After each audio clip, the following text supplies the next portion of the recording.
friends, Heidi here from Rain Country. God is good all the time, and I'm here for my regular Monday this and that video. And for those of you who are new, this is a weekly vlog that I do where I talk about many different topics, and they're very rarely instructional videos. Usually it's to just give you some tips and ideas to answer questions and to lead you back to more thorough videos I'll have on the various topics I'll be talking about, and to also give you different types of updates, whatever's going on in the week.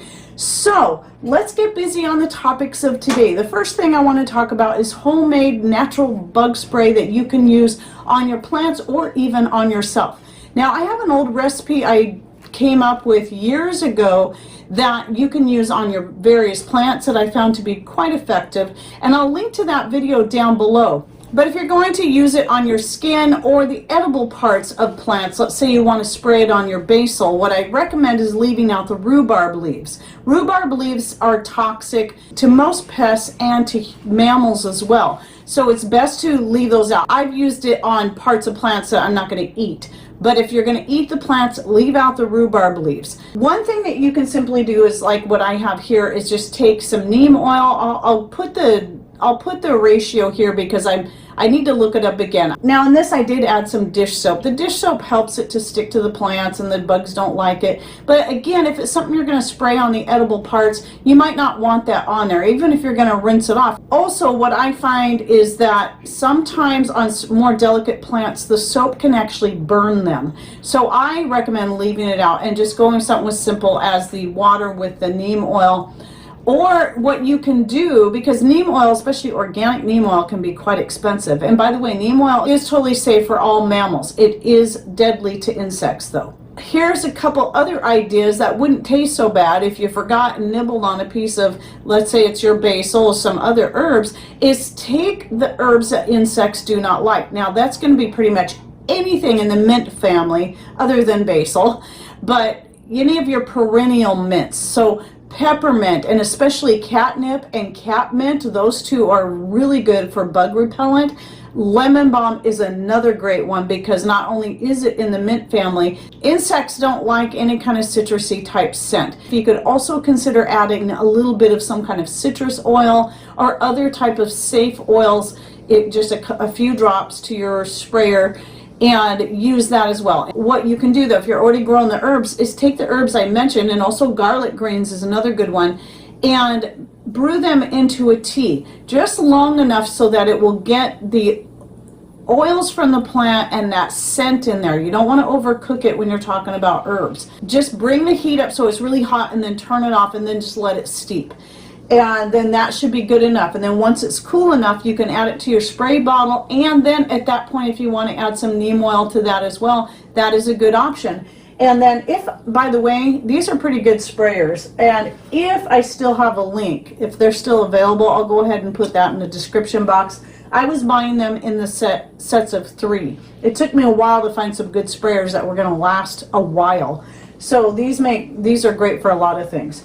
So anyway, that's just some ideas. So if you're battling with different types of bugs of any kinds, you know, whether it be caterpillars or beetles or whatever it is that you have issues with in your area, that should work pretty good on them. So let's move on to some of the other topics. Now, I did actually shoot a separate video on this little set here that's going to come out in 3 weeks, but I'm kind of excited about it, so I wanted to go ahead and talk about it in this video too, since videos like this, my this and that videos and my garden updates always come out within 3 days of being shot, where my other videos are all about 3 weeks out typically, so sometimes more. So I saw this set on Amazon when I was going to link someone to the Food Saver jar sealing tops, and I was like, well, that's interesting. For $20 you can get the tops, the pump, jar opener or bottle opener, and an adapter hose if you have a Food Saver machine, plus you get 4 lids. Even though I'm pretty sure, it didn't say, I'm pretty sure these are made in China, I'm also pretty sure the Food Saver ones are made in China as well. And anyway, there are definitely some benefits to this. So for a better price, you can get this cute little hand pump. This was the main reason even though I didn't need these, I mostly invested in this, and I don't need this either. I invested in this just so I could try them out, so I could let you know what I thought about them. And I was actually pretty impressed with this little thing. Now my concern is the test of time, since this is all plastic, so we'll see down the road. But as far as it working, it works great. In fact, I was able to use it on my vacuum chamber because this little hole right here will fit over the 1/4-inch port. That's the one I label as 10 millimeter. It's not really 10 millimeter, that's in reference to something else, but it's all explained in the listing. But anyway, it will fit over that. It doesn't fit over the smaller one though, the 8-inch one, which I call the 6 millimeter.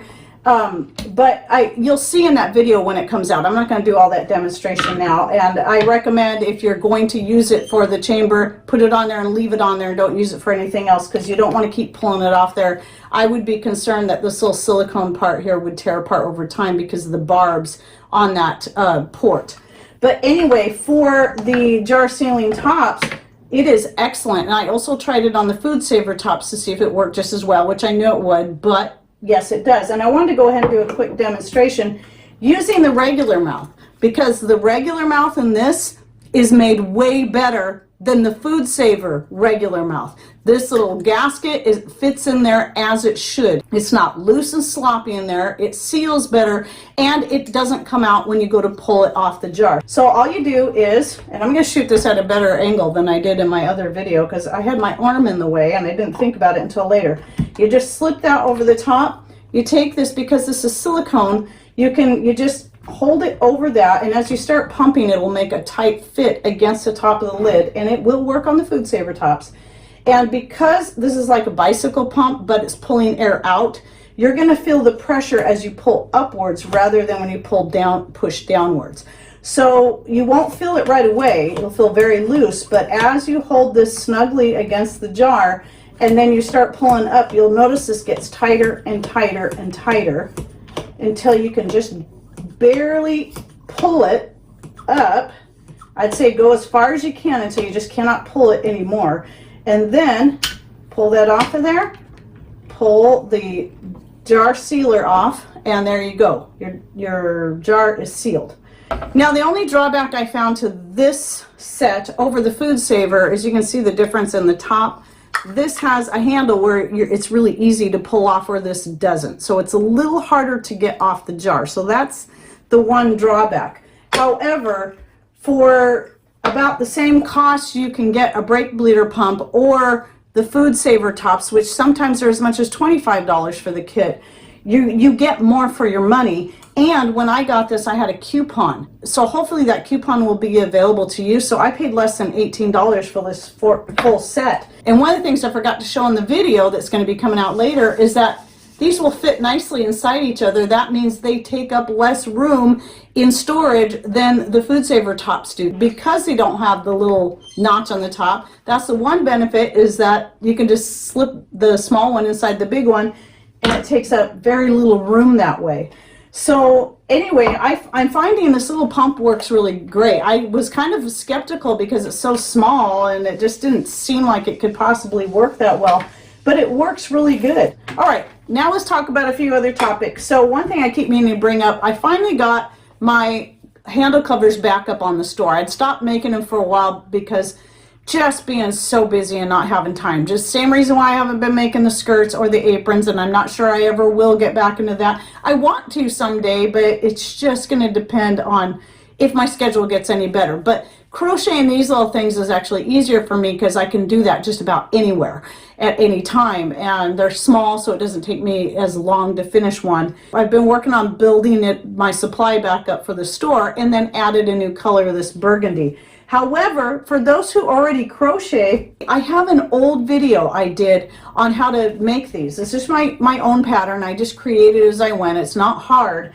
if you already know how to crochet, and it involves using 2 strands of yarn. If the yarn is thinner, you might want to use 3 strands of yarn. However, and even though I'm going to link you back to that video down below, I want to throw in one more tip, because at the time I was making these just a little smaller than this, and it was okay for some of the things I was using, but as I realized the more things I could use it for, I actually made it bigger. So in that video, I believe I only went out to 25 stitches around, where this one I took it out another row made it 30 stitches around. So it goes 5, 10, 15, 20, 25, 30, and then another row of 30 around, then the reverse single crochet all the way around and the little loop.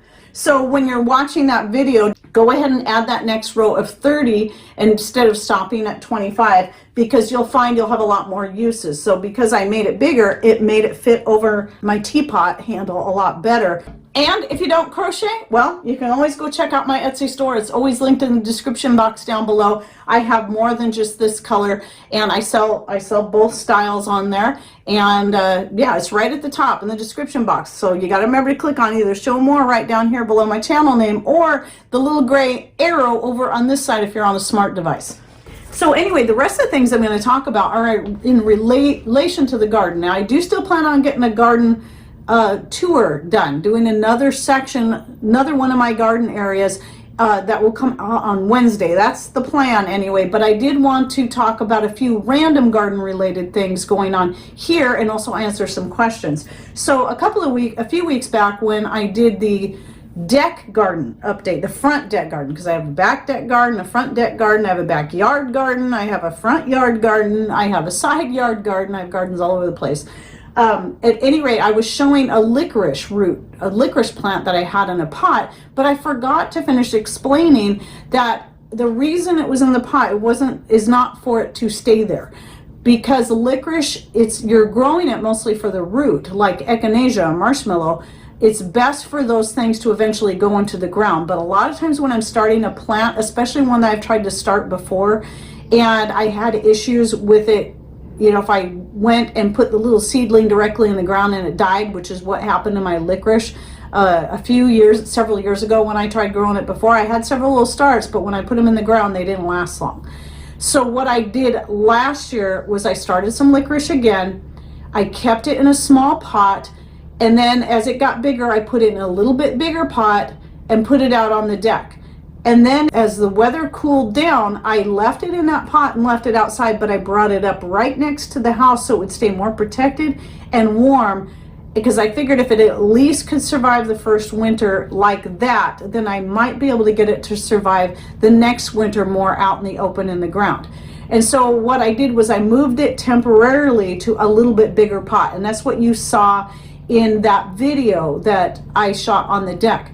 But what I forgot to say was that my plan was to figure out where in the ground I wanted it to go, and I hadn't had that figured out yet. Now I did finally, I think it was yesterday, figured out where I wanted it to go now that I got an area in the backyard garden cleaned up, and I just transplanted it out there. I now feel safe doing that because the weather's warm enough. I don't have to worry about keeping it more protected anyway.